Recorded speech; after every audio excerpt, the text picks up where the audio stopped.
And now it's my pleasure to introduce Professor Joan W. Scott from the Institute for Advanced Studies in Princeton.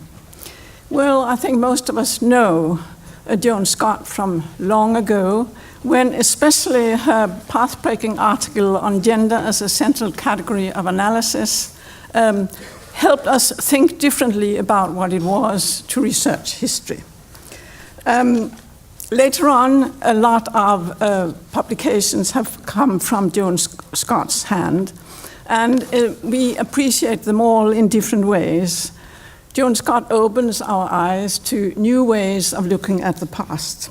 In the 1996 book, Only Paradoxes to Offer, French Feminism and the Rights of Man, she analyzed feminism, she analyzed political and cultural history in new ways that made us look at it in different ways. And rethinking a number of philosophical approaches to history, she has also made us understand the variety and the richness of our choice when we study history. She has now changed, or rather developed lately, into analysis of the meeting of different cultures as expressed in relationships between gender and universality in democratic societies. A very, very fascinating, and I would say up-to-date topic. We welcome now Joan Scott to speak to us on storytelling. Please.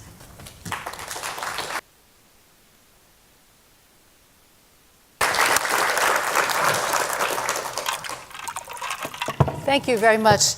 It's a great pleasure to be here, to be celebrating Natalie Davis, to be seeing old friends, learning about the work of new friends. I'm really honored to be part of this entire event. I begin with a quote from Natalie Davis, written in a review in Annales in 1979, in which she says, "Le passé est une histoire que l'on conte." And you can translate that in two ways. The past is a history that one recounts.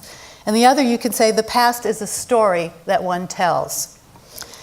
It's commonplace that historians are storytellers, so much so that the graduate record exam, the test taken by candidates for various university graduate programs in the United States, uses as one of its issue questions the following, quote, "When we concern ourselves with the study of history, we become storytellers.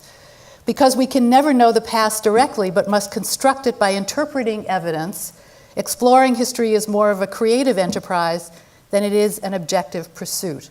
All historians are storytellers," end of quote. The question sets up a familiar opposition between facts and interpretation, objective science and artistic creativity, reality and fiction. The best answers will try to negotiate some balance between these contradictory categories, arguing, for example, that interpretation is necessarily reined in by evidence, or that creativity is also an attribute of science. Storytelling itself will get short shrift in the responses. At least that's what I concluded from reading the sample good answer provided on the graduate record exam website. And yet, storytelling is central to the writing of history, not the least because narrative is a way of making human experience meaningful. The ability to produce stories, Hannah Arendt wrote, is the way we become historical. Our personal individual stories, however, require something more to become history than our own telling of them. Arendt argued that, quote, "Human essence, the essence of who somebody is, can come into being only when life departs, leaving behind nothing but a story. Even Achilles remains dependent upon the storyteller, poet, or historian, without whom everything he did remains futile," end of quote. It's this after the factness that historians are charged with providing. The stories they tell can make the difference between immortality and oblivion. Yet not all histories are the same. True, most adhere to some form of narrative presentation. Chronology provides a ready format.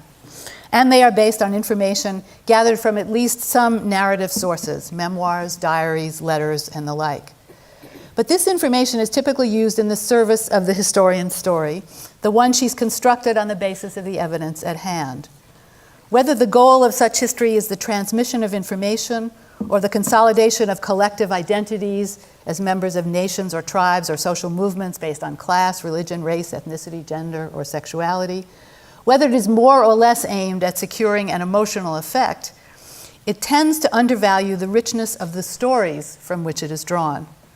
Unless the object of inquiry is biography, and not always even then, the original archival stories are often left aside. So many hulls from which all the meaty substance has been extracted. For Walter Benjamin, the transmission of information has nothing to do with the art of storytelling, even if its presentation takes narrative form. Quote, "The storyteller takes what he tells from experience, his own or that reported by others, and he in turn makes it the experience of those who are listening to his tale. The best storytellers interpret, but they don't offer easy explanations for what they recount. The interpretation is not didactic, but more like what a pianist does when he interprets a musical composition.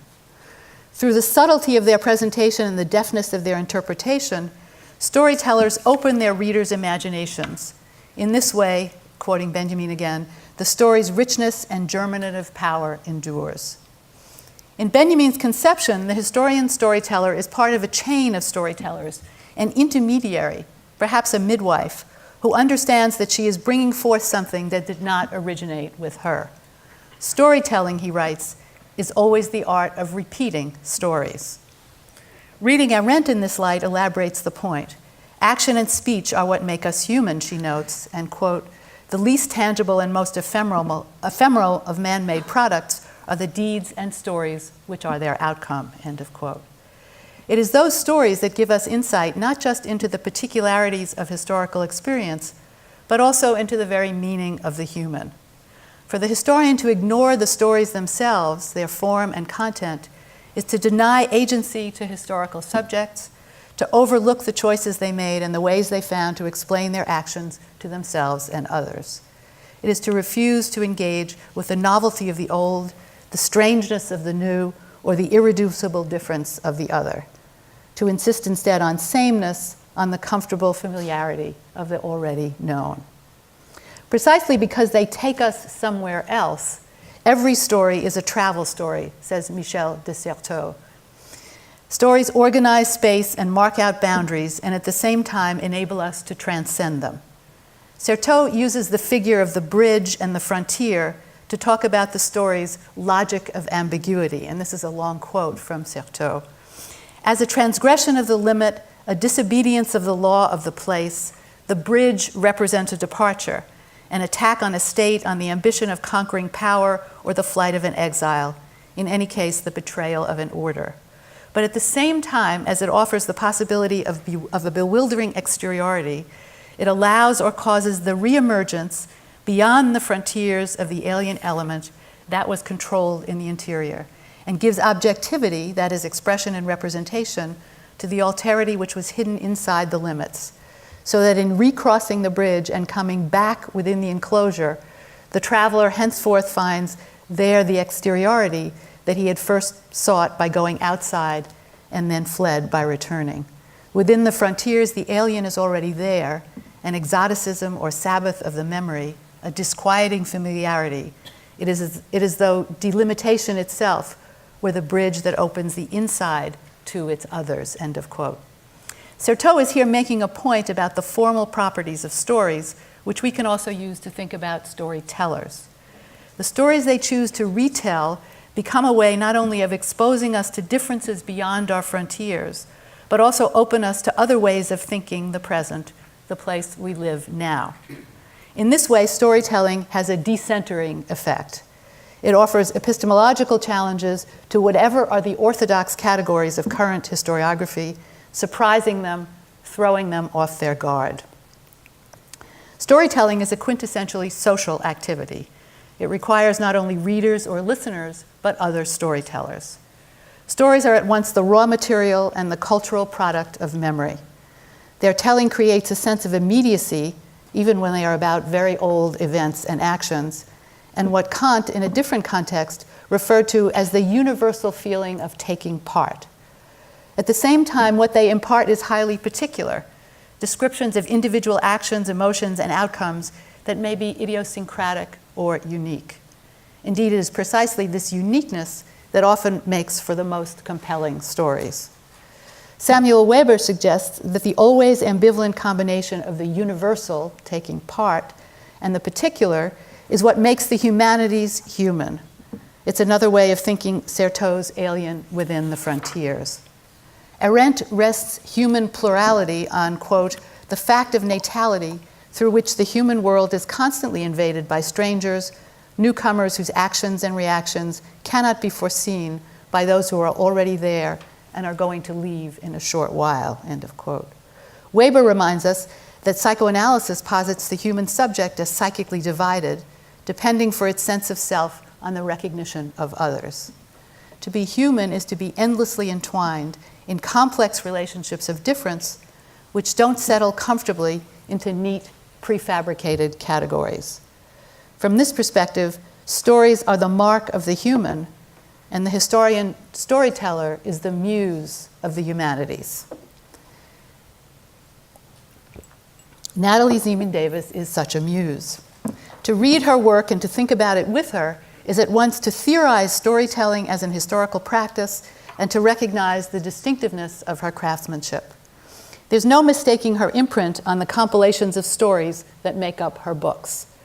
A comment of Benjamin's is aptly applied to Davis, quote, the traces of the storyteller cling to the story the way the handprints of the potter cling to the clay vessel, end of quote.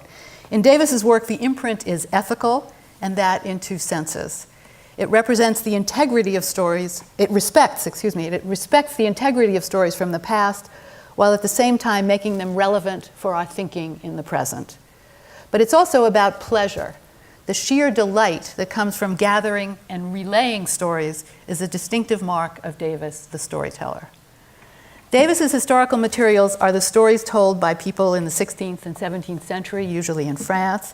They give her, she says, access to real lives, to the hopes and feelings of those once referred to as the common man, or more unfortunately, the inarticulate. That last phrase came in the late 1960s and early 1970s as social historians argued that demographic and other quantitative sources were the best way to reconstitute the lives of those who left no written records of the kind historians customarily employed. In order to learn something about the experience of those who had become invisible in the annals of history, one had to impute meaning to the statistical categories by which state administrators had measured their lives. I think here of Edward Shorter's contention that the high rate of illegitimate births among girls new to the industrial labor force was a sure sign of their sexual emancipation. A number of us argued long and hard against that particular position. Davis chose another path, ingeniously turning up sources that gave voice to le monu peuple, the little people, the common people. She wasn't alone in this, of course, but she was distinctive in her insistence on letting their stories constitute the substance of her history. Quote, I let all my characters have their say, she wrote in response to a critic who had accused her of, among other things, misreading her sources in The Return of Martin Guerre. Quote, I try to construct their stance toward the world so they are understandable in terms of the range of values of their day, end of quote. The emphasis on voices recurs in book after book. Quote, here are some voices of the 16th century, is the opening line of Printing and the People, one of the essays in Society and Culture in early modern France. The introduction to Martin Guerre tells readers that what will follow, quote, is part my invention, but held tightly in check by the voices of the past. After a discussion of method in society and culture, Davis turned the matter over to her subjects, quote, but let the reader hear what the Lord of Misrule and Ghostly Sally have to say about that, end of quote. Fiction in the archives takes letters of remission written or dictated by 16th century French people accused of heinous crimes as a form of voice, however constrained by juridical formalities. Women on the Margins begins with a conversation in which her three protagonists, one Jew, one Catholic, and one Protestant, give voice to their objections to each other and to the author's texts. Davis tries without success to explain her own frame of reference to these women who will have none of it. The imagined exchange points up the difficulty that storytellers have in being heard outside the context of their cultures and times, but also the possibility of making differences among contemporaries as well as between past and present, of making those differences apparent, even playful, and so a source of understanding rather than of violence. Citation of these voices is not Davis's way of decorating her text with lively anecdotes and a few entertainments. Rather, she considers voice to be the way people construct agency. Stories are for Davis a form of action in Arendt's sense, quote, in word and deed, we insert ourselves into the human world, end of quote. The storytelling features of documents yield insight for Davis into the way people think, the kinds of intellectual and cultural resources they mobilize, the interplay between social determination, strategic adaptation, and individual invention. This doesn't mean taking words at face value, but examining them in the social, economic, political, religious, institutional contexts they are offered as engagements with circumstances, attempts to exert some control over difficult, or for that matter, ordinary occurrences. The historian, of course, interprets and intuits, but if she supplements her knowledge of contexts with a trained ear, she can turn up some startling news. It is this news, I want to argue, that decenters history, and not simply because it grants agency and so historical visibility to those who have been hitherto hidden from history or left on its margins. The stories, sometimes even those recounted by the powerful, reveal complexities of human experience that challenge the categories with which we're accustomed to thinking about the world. There are all sorts of ways in which Davis's histories reveal this to be the case. Particular exchanges between judges and peasants, Protestant Catholics and Jews and Muslims, the learned and the illiterate, all of these exchanges reveal a remarkable fluidity. Referring to the complexity of pardon letters, Davis notes, quote, we have here not an impermeable official culture imposing its criteria on popular culture, but cultural exchange conducted under the king's rule, end of quote. The best metaphor for this is Certeau's notion that, quote, every story is a travel story. Davis's storytellers are voyagers, whether they migrate or stay at home. They take us to places we haven't considered, remind us of the strangeness that refuses to be systematized or centered by the order we want to impose on things. In their particularity, they resist the simplicity of universal assumptions based on sameness. Instead, they remind us that difference is the very ground of our common humanity. It's perhaps the literal story of Leo Africanus, also known as Al-Hussan al-Wazan, that best illustrates the way Davis's stories confound our sense of order, and in so doing, bring to historical study a deeply felt ethical concern. She begins the story of this remarkable man who recounted his experiences in several manuscripts as he moved from Africa to Europe, from Islam to Christianity, living among Berbers, Andalusians, Arab, Jews, and blacks, traversing the Mediterranean world in the 16th century this way, and this is Davis. Quote, through his example, I could explore how a man moved between different polities, made use of different cultural and social resources, and entangled or separated them so as to survive, discover, write, make relationships, and think about society and himself. I could try to see whether these processes were easy or a struggle, whether they brought delight or disappointment. Like some others I have written about, Al-Hussan al-Wazan is an extreme case, but an extreme case can often reveal patterns available for more everyday experience and writing, end of quote. Those patterns, she maintains, are ones in which people intermingled, in which difference was no barrier to contact, and in which people made choices that defied the determining boundaries of the structures and institutions we might think contained them. Al-Wazan's book, she concludes, was used for many purposes, but for the myriad educated readers it reached over the centuries, it bore witness to the possibility of communication and curiosity in a world divided by violence, end of quote. In his review of Trickster Travels, Clifford Geertz makes the connection to the present explicit, quote, the combination in Davis's book of an intensified consciousness of religio-cultural difference and increased migration, increased contact, and more intimate interaction, distinction and mixing, purity and hybridity, resistance and adaptation, does indeed remind us of the present. Birds among fishes and fishes among birds now seem almost the rule. Leo's world and ours are hardly the same, nor are the shapes of change and the forms of politics the same. but the intermixture of civilizations in the lives of displaced and peripatetic individuals born into one tradition and carrying it forward in the homeland of another intensifies by the day. Movement between ways of being in the world defines our times as much as do contrast and tension between them. The confusion of forms of life is increasingly the common state of things, end of quote. However sharp the ideological differences, Gertz notes, they were, quote, continuously traversed, however sharp the ideological lines of difference, Gertz notes, they were continuously traversed by merchants, embassies, pirate ships, travelers, scholars, and refugees, coursing back and forth across the Mediterranean sea street, then as now, as much a connecting force as a dividing one. So much for a clash of civilizations, then or now. There is one more aspect of Davis's storytelling to note, and that is the obvious pleasure, indeed the passion she takes in her craft. Her pleasure in retelling those stories deepens our own in hearing them and makes it more likely we'll remember what we have heard. For that reason, they are transformative. Decentering becomes not an exceptional experience, but the delighted mode of our seeing and remembering. This is what Benjamin calls the gift of storytelling, a gift that keeps on giving. I was reminded of this a few days ago by an email from a former student, one of the first PhDs I supervised in the early 1970s.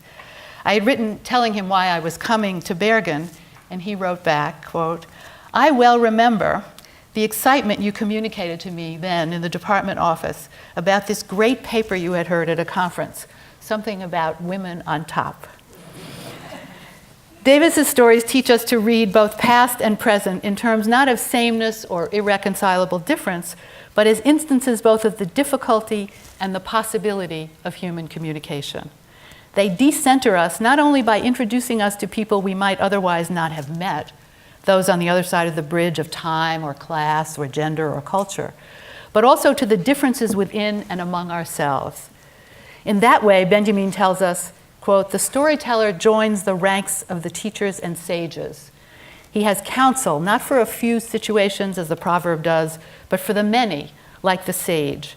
The storyteller is the figure in which the righteous man, and here we might say the righteous woman, encounters herself." There's no better illustration of this point than Davis's comment in an article called "Stories and the Hunger to Know." On the question of the decentering effects of storytelling, I give her the last word, quote, "History is simultaneously a form of literature, a mode of inquiry and proof, about whose fruits we have an obligation to fellow historians, to dead subjects of the past, and to readers of the future, and an arena for struggles of power and collaboration. Of special importance to me is the historian's compact with the past and the historian's promise to the future. It is a compact sealed in the blood of birth and death, and our stories must respect that stain." Thank you.